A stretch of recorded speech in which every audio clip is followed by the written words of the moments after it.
The Australian and New Zealand Prime Ministers, they agreed to work together today to try and breathe life into the TPP.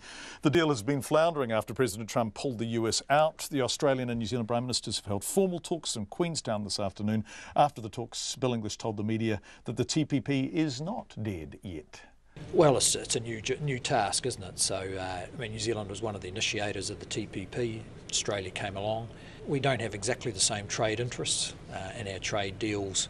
They have different pressures than we do. We also have deals that we're both focused on, like trade deals with the European Union.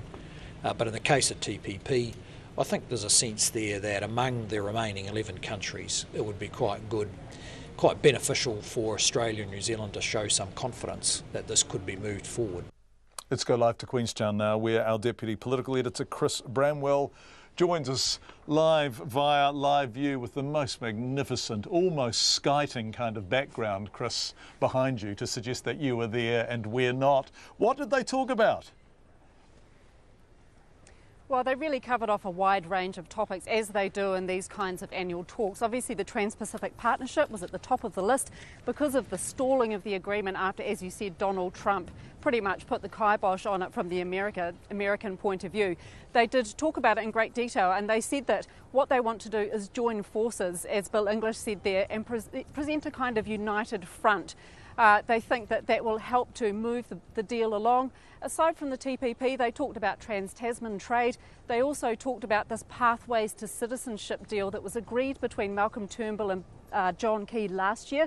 So that deal is for New Zealanders living in Australia who arrived there between 2001 and 2016 and have spent 5 years in residence. That deal will allow them to become citizens of Australia if they meet certain requirements. Malcolm Turnbull said that there would be about 60,000 New Zealanders he expected that would be covered by that deal, and they have made some modifications to it so that some of those New Zealanders who had been out of work for things like taking care of family members, that kind of thing, that they would also be covered by the deal. Some of the other topics where they talked about the refugee agreement. So New Zealand a few years ago offered to take 150 of the refugees that are currently on Manus and Nauru Island. That offer is still on the table, and Australia as yet has not taken it up. So Bill English reiterated again that that deal was still there. It's unclear, obviously, whether or not they'll take that up.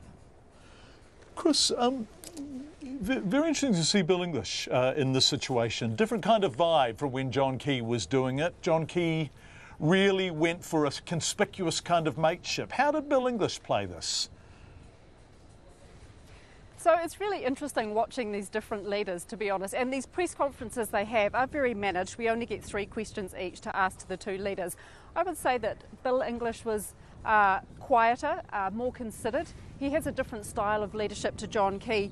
Certainly when we went into the top of the meeting, when they were sitting talking, it was very warm, but I think that there is definitely a different style. He was actually asked how he would get that personal relationship closer when they meet tonight at dinner. They're having a private dinner in Queenstown.